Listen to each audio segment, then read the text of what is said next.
కరుణాకర్ గారు, ఇప్పుడు మొత్తం హిందూ దేవుళ్ళు ఎక్కడైనా సరే ఇంకొక దేవుణ్ణి మీరు ఆరాధించకూడదు, లేకపోతే వాళ్ళకి సంబంధించి దూరంగా ఉండాలి, ప్రసాదాలు తినకూడదు, లేకపోతే ఇంకోటి ఇవన్నీ ఉన్నాయి మీ దాంట్లో? అసలు విద్వేషం అనేది హిందుత్వం ఉండదు. ప్రియ స్నేహితులేరా, అబద్ధాలు చెప్పకపోతే సనాతన ధర్మం బ్రతకదు.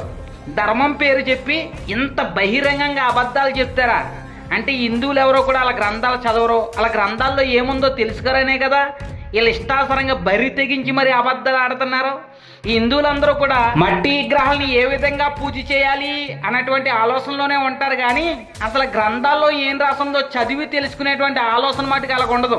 అందుకని ఇలాంటి వాళ్ళు బరి తెగించి మరి ఇలాగ అబద్ధాలు చెప్తూ ఉంటారు. వీళ్ళకు కూడా ఏమీ తెలీదు. ఇప్పటి వరకు ఇలా పండితులు కూడా చెప్పలేనటువంటి ఎన్నో విషయాలు క్రైస్తవులే చెప్పారు. క్రైస్తవుల ద్వారా ఈరోజు చాలామంది హిందువులు తెలుసుకున్నారు. క్రైస్తవుల ద్వారా ఈరోజు చాలామంది గ్రంథాలు చదువుతున్నారు. ఈ క్రైస్తవులు చెప్పింది అసలు మా గ్రంథాల్లో ఉన్నదా లేదా అని తెలుసుకోవడం కోసం. ఇది మట్టికి సత్యం. ఎరా కర్రీ, నీ దేవుళ్ళని విడిచిపెట్టినా, నీ దేవుళ్ళని నమ్మకపోయినా, నీ దేవుడి అంగాల్ని అదే లింగాన్ని పూజించకపోయినా, ఆఖరికి నీ దేవుడు ప్రసాదాలని నైవేద్యాన్ని తినకపోయినా నరకానికి వెళ్తారో అని రాసలేదా? మరి ఏంటిది? ఈ గ్రంథాల్లో ఉన్నది ఏంటది? ఒకసారి చదువు. మీరు గ్రంథాలు చదవరు, మీ గ్రంథాల్లో ఏముందో కూడా మీకు తెలియదు. ఏమీ తెలియకపోయినా మాకు అంతా తెలుసన్నట్టుగా చిల్లర డబ్బుల కోసం అమాయకపు హిందువుల్ని మోసం చేస్తున్నారు కదరా మీ అబద్ధపు మాటలతోటి.